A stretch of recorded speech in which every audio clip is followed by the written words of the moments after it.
back in a flash! And welcome back. Here we are again with Otto, exploring, well, the Ice Caverns. Very, very fun place, but has some of the most dangerous enemies that we've faced as Otto. But now we've got the Flame Shield, makes it a little better. See, normally I would never recommend avoiding enemies, but these guys are freakishly strong. And even with the new shield upgrade, notice that one's to another 4 points. Already we're getting more healing, or 6 points. Because these guys are strong. And as you'll notice, while we can tear them up really quick, they can do the same thing to us.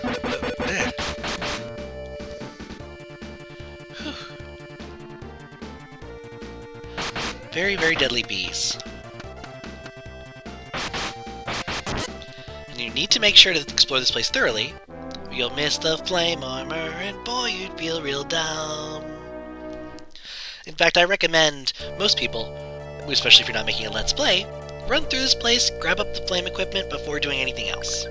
Because look, compare having the flame armor to not having it. But yeah, you don't want that situation. These things are designed with that armor in mind. As is the boss. And what would a set of armor be without a sword? Is it through here? No, this is how we continue. I don't have the layout of these dungeons perfect in my mind because, well, they're not very difficult dungeons. I mean, you can get lost, sure, in these places, but they're generally not the kind of thing that gets you horrifically confused. It's more just, oh, was that a right turn or a left turn? And, oh, another dead end. Not the kind of nastiness like, for example, the Korean version of Ys 2. Which, if y'all gather around sometime, I'll tell you a story of one of the most frustrating games of all time. So to speak. The little flames are really nice for experience, but they are good at hurting you. Be very careful. But now we've got Ice Key 1, and ain't that really nice? I thought so. So... oh, that level up couldn't have come at a better time. But level ups in this game don't restore your health. So, I'm gonna pull a little cheapness and run out... well... I'm going to run out of this damn place.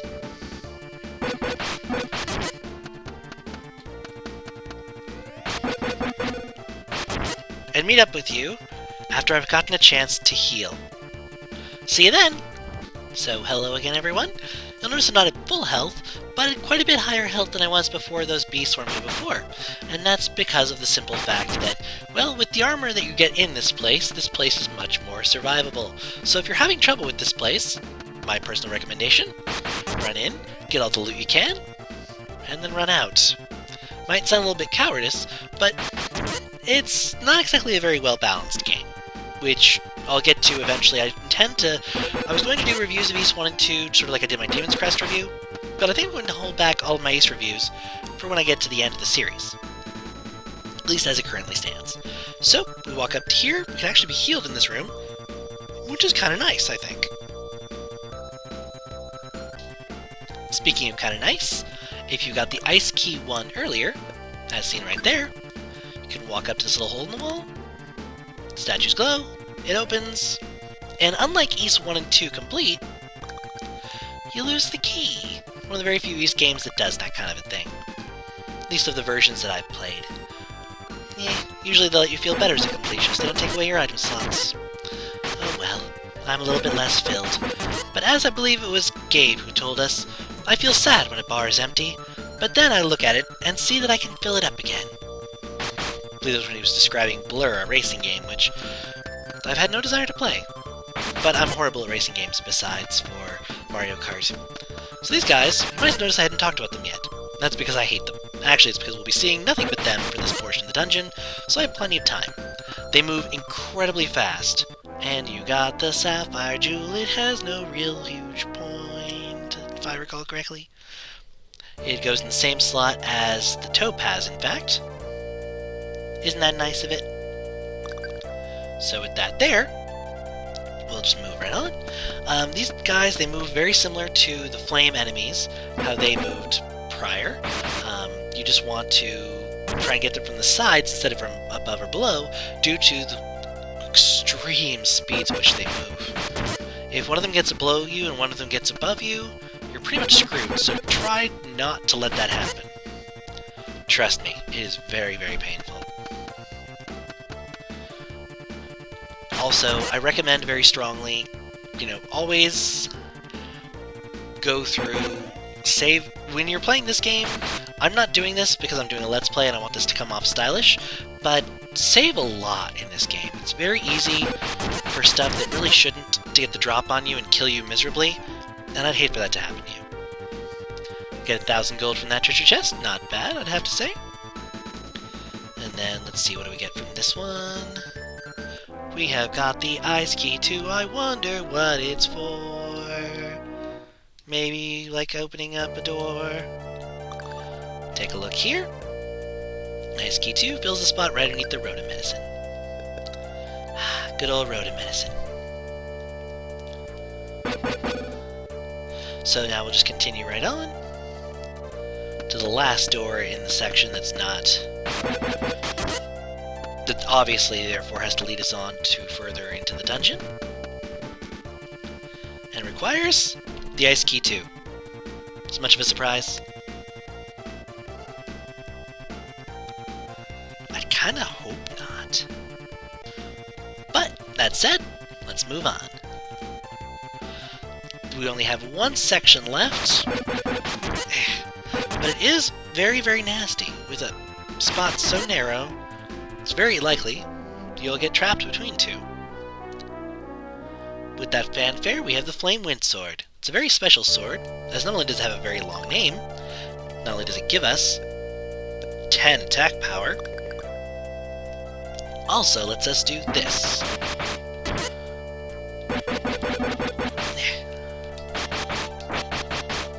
That's right, shoots a fireball that'll go through enemies, does quite a fair amount of damage to these ones.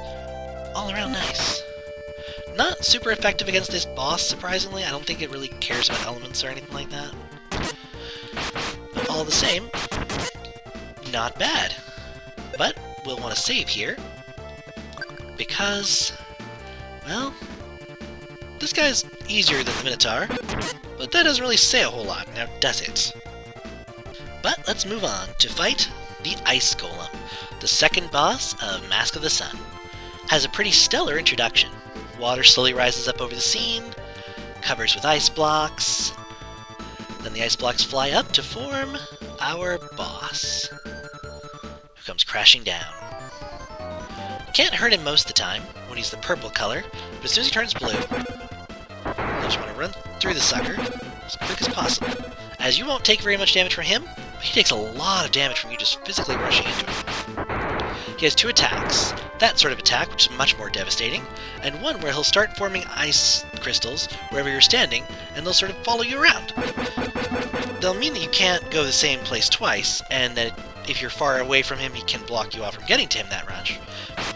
But they also mean that you control where he attacks, which is also always a nice thing. You'll also notice that even with only 2 runs of him being weak, he's already dead with 3. Not a very strong boss. I was kind of under-leveled for fighting him and way under-healthed. If I had herbs, I would have gone a lot easier. So let's move up here. And, nothing here. Looks like we came here for nothing. 1,000 gold. You can all go home. Nah. Obviously there's more to this place. Also I'm healed up, which is a nice feeling. But here we are. This doesn't look suspicious at all, does it? It should look familiar. Very much like the place where we met Kana. As it's the same tile set, I think, just recolored. Just being thorough, making sure there's not anything secret over here. These games aren't renowned for having dumb secrets, but I wanted to make sure. This isn't exactly the most stellar of these games. It's collapsed. I can't go in. Unless I was Dogi, a wall crusher. He could go in. But Dogi's busy right now. Alas. He'll be ready when it's time to go to Felghana. It's collapsed. I can't go in. Huh. Broken record much? And that looks kind of ominous down there, doesn't it? Kind of a nice little temple place this is. And who could that be? Wah! What the hell? Creeping up on me like that. You're a traveler? That's rare. Well, you don't find them in this area. I'm Gazak. I've devoted my remaining years to researching the advanced ancient civilization. This is the Earth Temple. It is a ruin of the ancient dynasty. Ooh? Ooh? That thing you have, that jewel. Is that the Eye of the Sun? Adel nods. Why do you have it? Karna from the Wind Village entrusted it to me. Oh! If you got it from that girl, looks like you're somebody to be trusted. I used to live in the Wind Village, though now I live with my old woman in a house by the lakeside. It was useful for my research. At any rate, it was an empty house in a good place. It suited me perfectly. Oh yes, Gazak? What could those words on the engraving at the ruins be about? You mean the pure crimson thing? In fact, the waters of the lake have turned red now. Those words were passed down from the Fauns. Something bad is stirring. Yes, I want to go to the sages Alcetta's place to ask about it. So you're going to look into this. If that's the case, you should see the lake for yourself first. The road to the lake caves is in easily. The entrance must still be blocked. This should help. We got the pickaxe, it's an item from East 2. Sort of. Give regards to my old woman. I'll investigate this temple some more. Somewhere in this temple, I understand there's something similar to the item you have, called the Eye of Earth. Come and visit me later. Nice old man this guy is. Little bit crazy, but that's fine.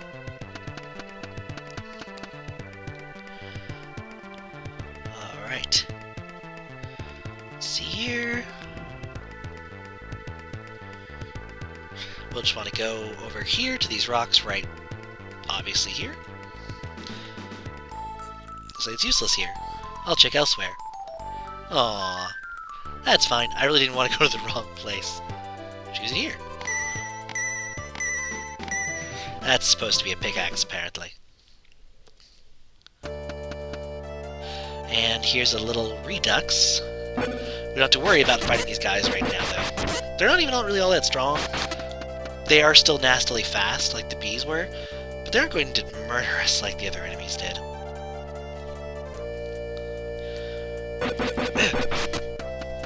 I say when they beat me down to an inch of my life, that literally took me down to exactly 1 health. Kind of spooky, really, considering how I was absolutely not expecting that.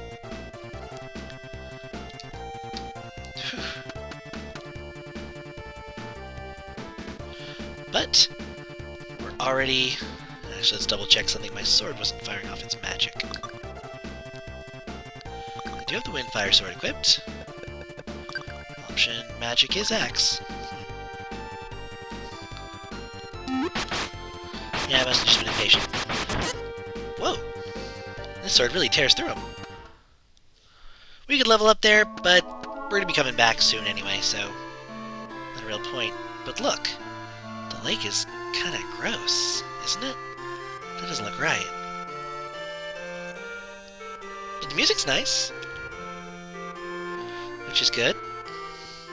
There's some reflection of something there. And here we have... the lake is a bit red. We have a tree! And a house. Oh, there's the old man's wife. Who are you? My name is Adel. Are you okay? Oh, it's bad, please. My husband at the Earth Temple. Who are you? And he just repeats the same thing. So, yeah, looks like we really should get Gazak and tell him about that. Yeah. Oh, and the lake. The color. The red became darker. I'd better hurry. Idle talking just feels entirely too weird. But that's fine. They didn't keep it up in many later installments. But like I said, we'll be back here very shortly. As we're already heading back. Exciting, huh? One really fun thing about this game, too, with the bump system, is that play it right, don't use a lot of magic, and you never even have to have more than one hand on a control stick at a time. I like that anyway. That was actually my biggest gripe with the DS over the GBA Advance. I like being able to have my hands completely around a system. Just use one hand. It's kind of silly, I know. Okay, it's freakishly dumb and silly, but it kind of got style to it. Got those icy eyes out of the way. And we're already back here. Ah, Ice Temple. Or Earth Temple that's covered with ice. Let's go and see Kazak. Right down there we can just jump. But Otto doesn't know how to jump in this game. Poor guy. Oh, I was waiting for you. Here, come look at this. Finally, I found the Eye of the Earth. There, it's right there. Yeah, I was just looking at it all along. Just as I thought, the Eye of the Earth is right here. Kazak, please listen. Your wife has a terrible cough. Damn it! I ran out of medicine. This is a problem. Of course, I shouldn't ask, but can you run an errand for me? A younger man would be faster. Go and buy a salsetta flower from the market in Selray? If you go and buy me one... well, I have no choice. I will give you this, the Eye of the Earth. If you take the other path, you come out in the forest. Go through the forest, and you should be able to see the town. Ah, yes, that's right. I'll give you this powerful fellow. And you got the bomb, which is kind of cool, because it explodes. Thanks, then. It's agreed. Awesome. So, we already have another item, which I think is kind of amusing how... well, you kind of get a lot of these things pretty quick. That's also the bottom, by the way, right here. It's only 3 deep. But there is the bomb. There's the pickaxe. Bomb, pickaxe, bomb, pickaxe. Both cool. So, now we have to head out and use the bomb on the other entrance so we can get to the southern forest. It doesn't have poisonous jelly creatures, and yeah. Let's set the bomb off. Nice. So, there are some items in here, so we're going to have to be very thorough. Let's get going!